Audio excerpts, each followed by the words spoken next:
All right, y'all. I had a whole video planned out today about non-invasive prenatal testing, and it is getting pushed to the back burner to talk about a subject that is seriously stressing me out right now: first trimester bleeding. Why does it happen? When do you need to be concerned? If you're new, my name's Jess. I'm a certified nurse midwife and infertility mom, and I'm currently 12 weeks and 3 days pregnant after a frozen embryo transfer. On Wednesday night, when I hit 12 weeks, I went to the bathroom and, like every paranoid infertility mom, after I wiped, I looked at the toilet paper just to make sure there was no blood. And to my horror, there was bright red spotting. I tried my best not to freak out because this is not the first time that I have had spotting with this pregnancy. And when I was pregnant with my daughter, who's now 3 years old, I actually had spotting pretty much every day of the first trimester because I was on vaginal progesterone at the time. I did start to panic a little bit when I got out of the shower 20 minutes later and saw blood on the towel when I was drying myself off. So then I put on underwear and a liner, which I immediately saturated with blood. So then I upgraded to an actual pad, and I continued to have what I would call light bleeding for the rest of the evening that tapered off in the morning. I was able to reassure myself throughout the evening because I wasn't having any cramping, and fortunately, since I do prenatal care for a living, I was able to Doppler myself as soon as I got to work the next day. I did find a heartbeat. It was at 160 beats per minute, which is normal, so then I was able to calm down a little bit. So you might be thinking, where the heck did the bleeding come from? And that's exactly what we're going to dive into today. Option number one, the bleeding most likely came from my cervix. I see this all the time in practice. Because the cervix becomes more vascularized in pregnancy, think more blood flow, it also bleeds more easily. Any vaginal penetration can trigger bleeding, like intercourse or transvaginal ultrasound, but sometimes the cervix will just start bleeding and we don't always know what triggered it. I think this is probably where my bleeding came from. Since I'm on blood thinners as part of my IVF protocol, my cervix probably started to bleed, and then it ended up looking way worse than it normally would have because of the blood thinners. Option number two, I may have had a subchorionic hematoma, also known as a subchorionic hemorrhage or a perigestational bleed, which is where there's bleeding between the uterus and the chorionic membrane, which is part of the sac surrounding the baby that will then later become the placenta. Most subchorionic hemorrhages are pretty small. When I see them on ultrasound reports, they're usually between 1 to 2 centimeters in diameter. While they can cause a significant amount of bleeding, they usually resolve on their own, and it's pretty rare that they cause a miscarriage, especially after the 8-week mark. I've actually had a subchorionic hemorrhage before in my third pregnancy. I was 6 weeks and 2 days, and I was assisting with a C-section at work, and we had just finished closing the uterus, and all of a sudden I felt something hot and wet run down my leg, and for a split second I was like, oh my gosh, did I just pee my pants?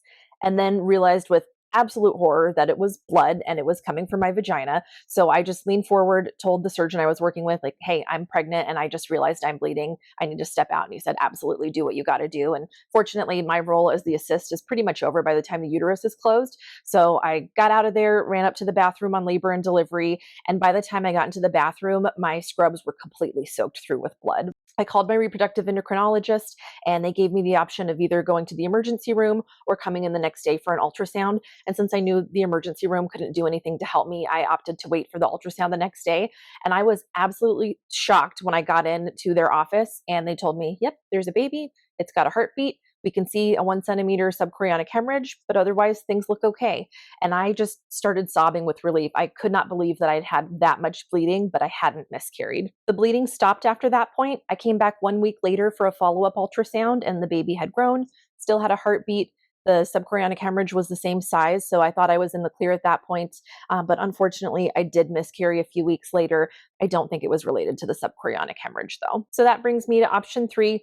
First trimester bleeding can indicate the start of a miscarriage. Usually for a miscarriage, it will be more than spotting, like usually you'll have to wear a pad, and it's also usually accompanied by cramping. A general rule of thumb that I see in practice is that if you're bleeding but not cramping, it's usually okay.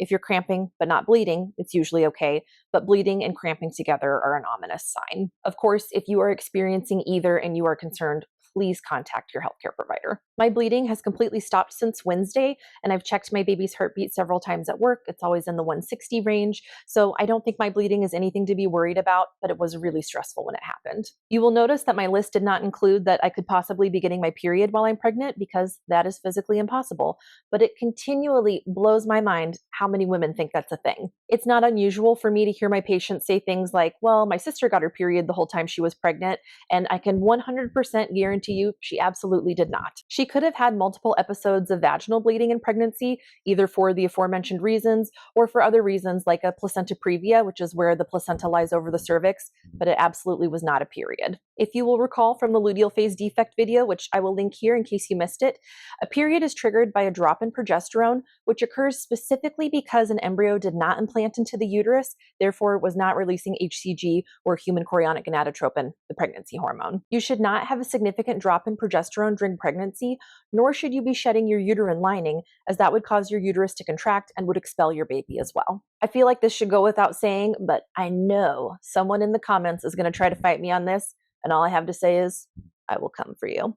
Anyway, I hope you found this video helpful. I know bleeding in early pregnancy can be absolutely terrifying. So again, if you're experiencing bleeding and you're concerned, please call your healthcare provider. I post new videos every week about infertility, pregnancy, and my own IVF journey. So make sure you like, subscribe, and turn on the notification bell so you don't miss an upload. Next week, I'll make the non-invasive prenatal testing video that I had planned to make this week. I also have a video planned about constipation and bloating in early pregnancy. But if there are other infertility topics or pregnancy topics you'd like to hear about, please drop them in the comments. Thank you so much for watching.